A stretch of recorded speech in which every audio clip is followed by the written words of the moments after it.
नमस्कार मैत्रिणींनो, आज आपण बनवणार आहे दोडके चटणी. दोडके चटणी बनवणार आहे मी. तर कसं बनवायचं ते बघून घ्या.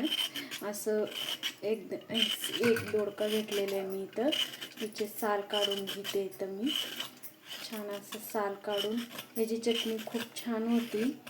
तुम्ही एकदा नक्की ट्राय करा. असं सगळं आहे ना साल काढून घ्यायचं. असं इथं बारीक कापून घ्यायचं, बारीक कापायचं. मग बघा अशा पद्धतीने आता कापून घ्यायचं. इथं मी थोडंसं तेल घेतलेलं आहे, जिरा टाकलेला. इथं हे दोडके आहे ना कापून स्वच्छ धुवून घेतलेलं. त्याला छान असं भाजून घ्यायचं.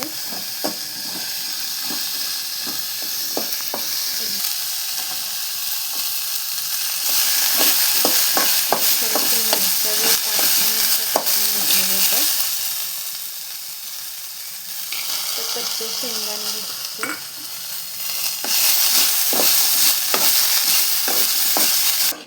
आता हे असं भाजून घेतलेले मी इथं काढून घेते.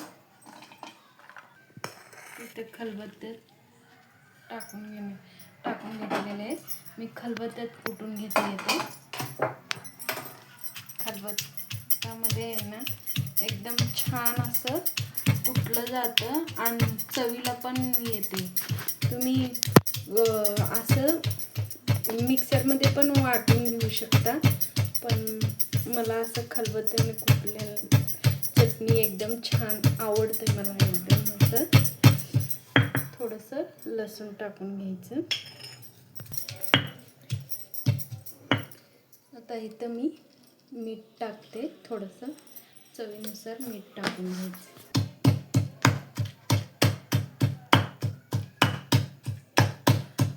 अशा पद्धतीने एकदम असं बारीक, जास्त बारीक बी नाही, आवडतं कुठलं तरी चालेल. हे बघा किती छान असं चटणी, आपलं दोडक्याची चटणी तयार झालेली. इथं छान एकदम कलर बी आलेला आहे. तोंडाला असं भाकरी बरोबर हे चटणी खाल्ले ना एकदम मस्त लागते. जरी भाजीला काही नसलं तरी हे भाजी लावून आपलं भाकरी बरोबर खाऊन टाका. आता हे सगळं आहे ना वाटीत काढून घेते.